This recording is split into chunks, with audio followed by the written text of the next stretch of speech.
Have you ever been dating a dismissive avoidant or even just been in close proximity to them where you may feel like there's some sort of a connection going on, but because they can be so hard to read, you are not sure if they're actually interested in you?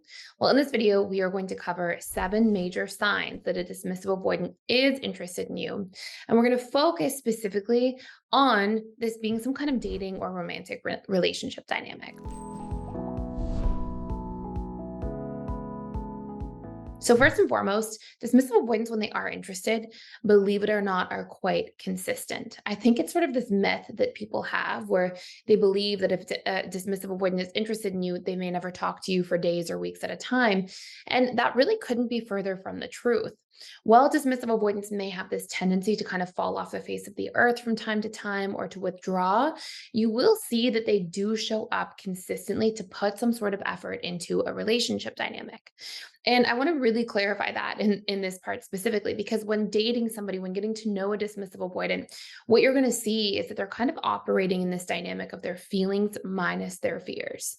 So, for example, using this analogy, if a dismissive avoidant is interested in you, a 7 out of 10 when you're first getting to know them, and their fears when they are just starting to get to know you are very low. They don't have all these attachment fears that are coming up for them because there isn't this deep of a relationship yet. That their fears going into getting to know you may be like a 1 or a 2. And so you're sort of netting this 5, right? And if you look at it in another lens or sort of later on into this dating relationship experience, what you'll see is dismissive avoidance. They may be in a position where they are interested in you an 8 or a 9 out of 10, but then their fears are at a 7. And the really pivotal part here to remember is that dismissive avoidance fears come online, not when they first start dating, but once they've started to really form an attachment. Because this is what reminds their subconscious mind of all the different fears they have about love and relationships. Our subconscious mind is like an association making machine. And so, if you have all these different subconscious associations stored from childhood that are these things about, okay, attachment means that I have to be vulnerable and that scares me. I feel weak. I feel helpless. Attachment means that I'm going to be shamed for my emotions or my needs are going to get rejected. Then all these painful subconscious stored associations will be there. But when a dismissive avoidant as an adult starts dating somebody, those things don't immediately come online. Again, they come online when somebody's really started to make that attachment and once they start to feel vulnerable accordingly. So in those early stages, you'll actually see a DA be quite consistent. It's usually in that later stage after the attachment is formed that you will actually see the avoidant behavior start to come online. Number two, another really important thing is that dismissive avoidants will make an effort when needs are communicated clearly and directly. A big piece of where I think people go wrong in DA relationship dynamics is that they expect a dismissive avoidant to understand their needs. They think, okay, if somebody loves me, they should just know what I need.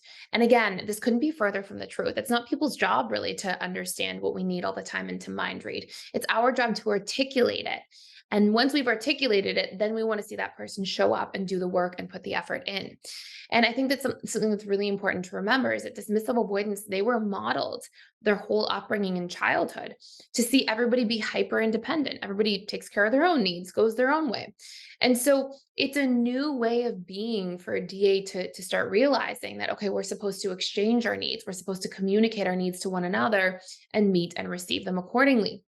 And so, what you have to remember is that because of this, when needs are not being communicated clearly and directly, more often than not, a dismissive avoidant won't even realize that you have them.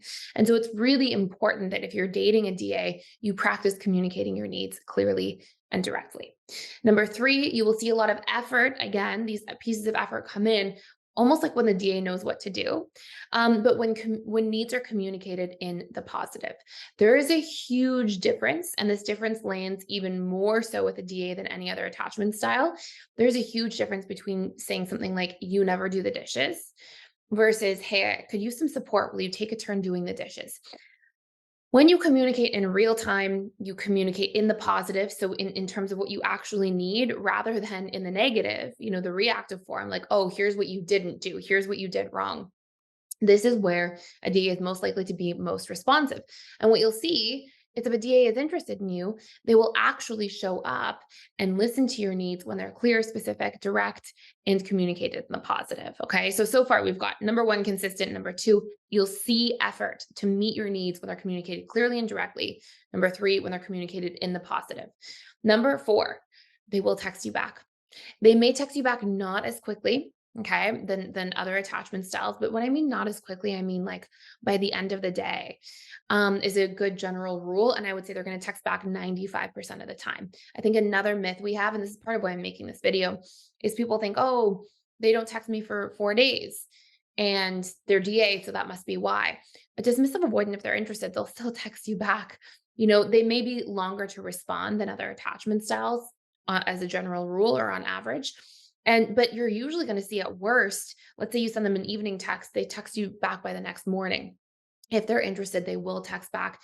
These gaps in communication shouldn't be, 4 days at a time, 5 days at a time. They should be within this sort of short 24-hour period at most. And there should be this element again of that communication that is there. Our next one, they will open up, but it will be in smaller ways. So dismissive avoidants will still communicate their interest. I think it's this other kind of idea that we have thinking, no, they won't communicate when they're interested. So number 5 point here is that they'll say things like, I enjoy spending time with you, right? They'll say something like that rather than like, hey, I miss you. So they'll communicate and share their interest. It'll just be in these more subtle forms that are less vulnerable through the way in which they're communicating. Okay. So again, notice the difference between I enjoy spending time with you versus I miss you, right? One's a little more vulnerable, but both are still communicating interest. Number 6, they will let you know that they actually need space. And they'll try to get you to understand that. And what I mean by this is dismissive avoidance, they are wired to need more space than other attachment styles and need more independence and autonomy because that's so much of how they were conditioned. And that's also what they've come to expect because it's how love and attachment was modeled to them as a child. But they're still going to want you to understand this about them if they care about you and are interested about you because they want you to understand them so that the relationship can work with you. So they'll try to communicate their needs. They'll try to share things, even if they're not the most articulate at times. They'll say, hey, like I like my space more than other people, or they'll share things like that so that they can be understood so that you cannot take their need for space as personally and it can make the relationship work. And that's usually their intention behind when they communicate. If a DA is not interested, and I still have one more left, but if a DA is not interested, this is where you'll see that they won't even bother, right? They'll just take the space. They just will pull back. They'll just go days at a time without communicating. And so, when they're trying to articulate and share themselves, it's actually a sign that they're trying to really be vulnerable and communicate with you.